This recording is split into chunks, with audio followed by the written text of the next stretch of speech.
welcome back to English with Yakshi. And today we are going to cover a subtle topic which we often overlook, but it is really important. I'm talking about punctuation errors.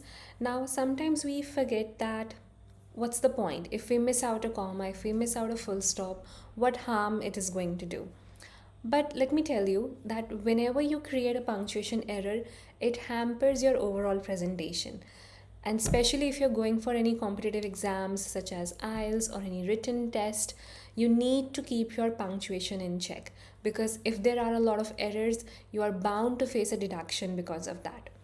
So, today we are going to understand some of the common errors which we make when it comes to punctuation. So, I'm primarily going to start with commas, semicolon, colon, and full stop. And in the end, I'll just discuss with you why it's important to use the correct punctuation. All right, so let's move to the first one. So, the very first one which I want to cover with all of you is a comma. It looks something like this. You must have seen all the times whenever you're reading or whenever you're writing any particular essay, article, or any text. Now, let's understand the basic definition. Now, a comma is used to separate elements in a sentence to improve readability or indicate a pause. Now, if you remember your school days, whenever you used to be in a reading class, I'm sure that your teacher must have laid out an emphasis on taking a pause whenever you see a comma. That whenever you're reading something and you come across a comma, you have to take a pause and then read the next fragment of the sentence. So, the story behind this was that it improves readability and a comma is specifically placed where we need to take a pause because it divides the sentence into two segments or fragments. So, the explanation over here for comma is that it can be used for various uses. Commas can separate items in a list. They can be used with coordinating conjunctions, or they can be used whenever you're adding some essential or additional information. I'll explain you these one by one.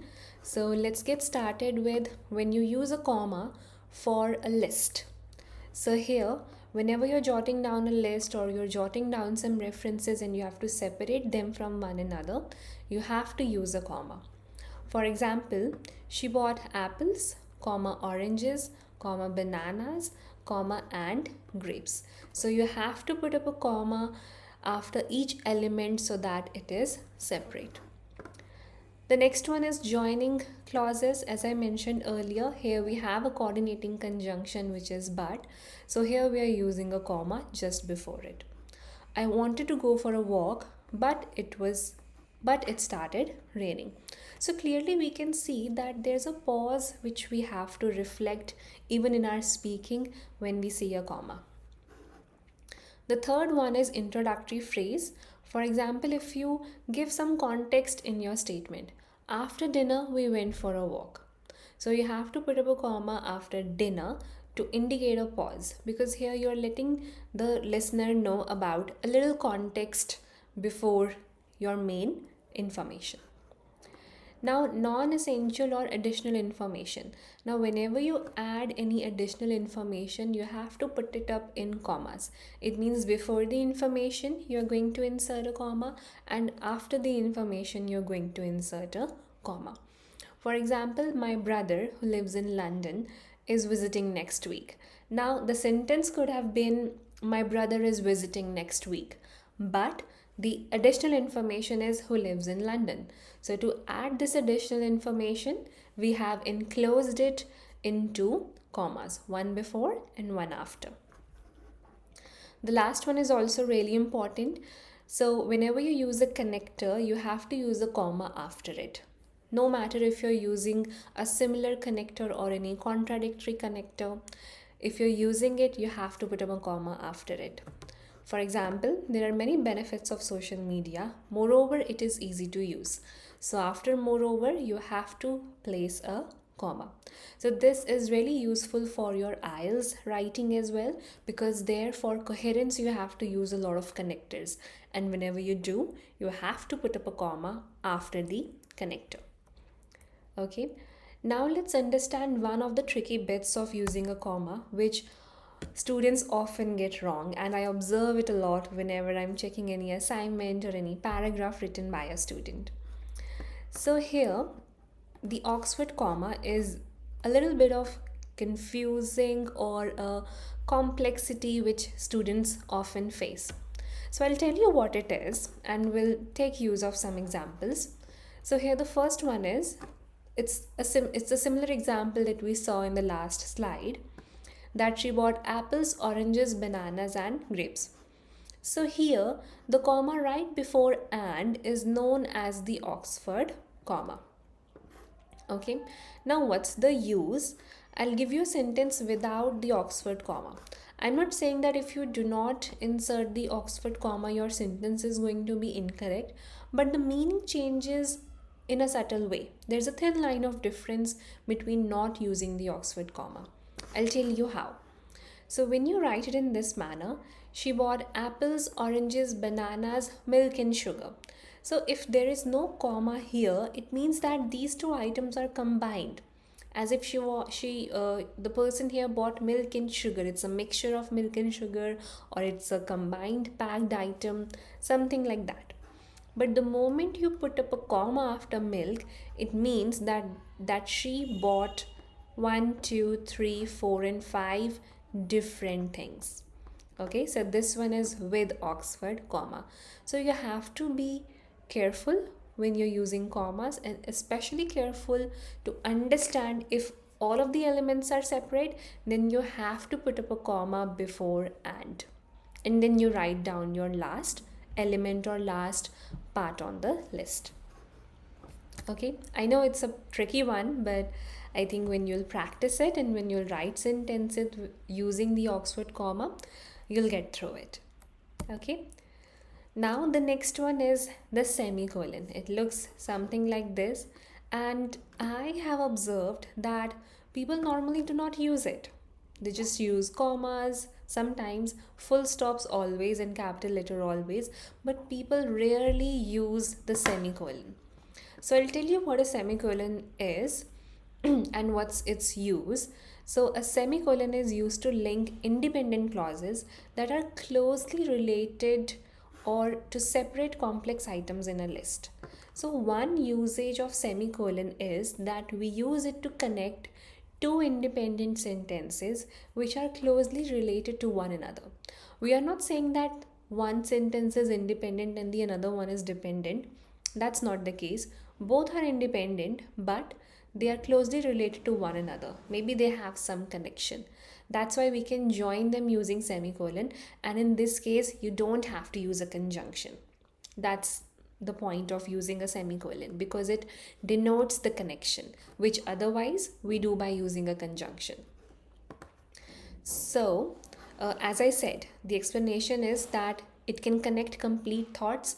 By complete thoughts we mean independent sentences without using a conjunction. So here let's have a look at an example. So the concert was amazing. We had a great time. Now we could have written this sentence as the concert was amazing and we had a great time. But if we don't want to use a conjunction, then what we can do is that we can use a semicolon and then write the second sentence. The next one is a complex list. Now sometimes you might have to write two things in a list.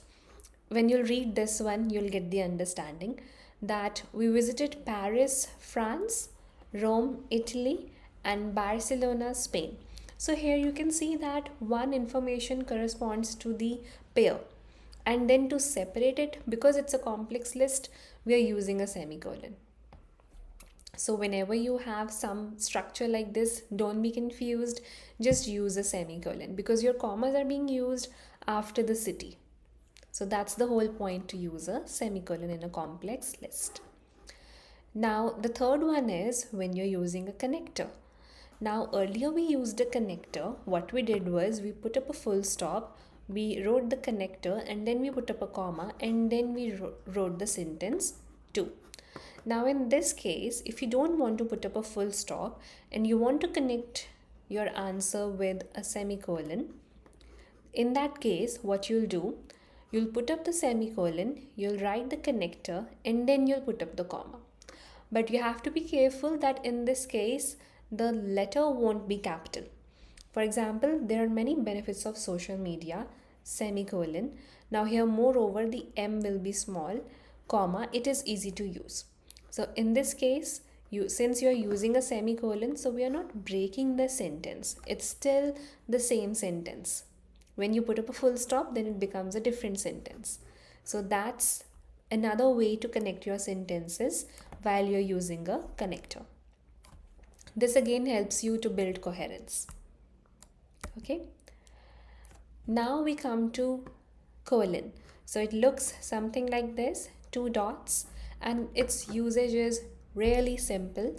A colon introduces elements such as list, examples, or explanations and can emphasize a statement or any particular topic or any particular quality, I would say, which you want to highlight.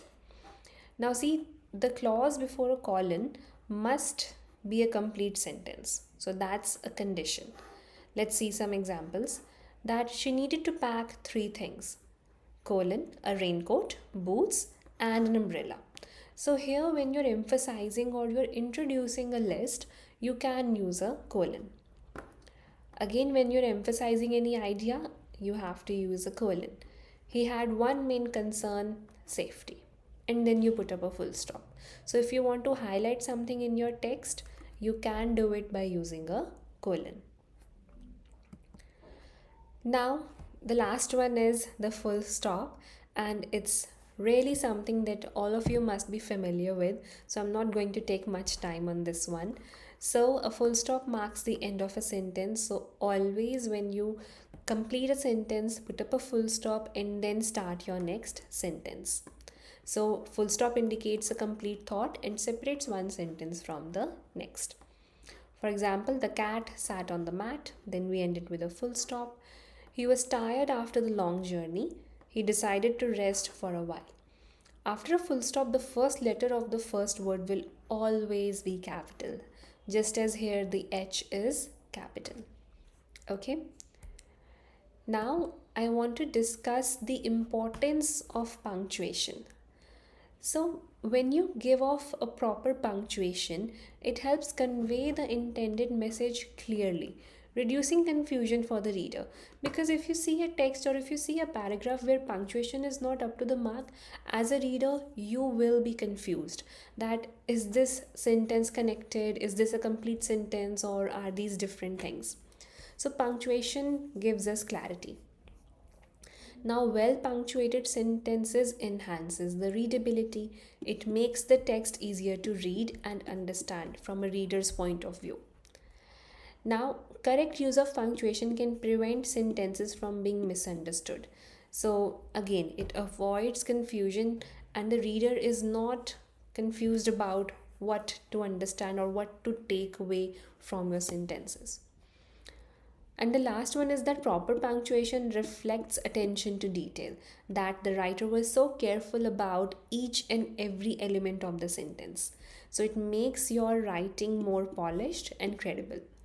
And definitely, if you're going for any competitive exams or language tests, it's going to help you if your sentences are well with punctuation. Now, one general comment before I sign off, that whenever you use punctuation marks, the space comes after the punctuation, not before. So, always keep that in mind, and so that you don't create such mistakes. So, that's all which we did today. So, thanks a lot, and do leave your doubts in the comment section so that I can get to them. Thank you. Bye.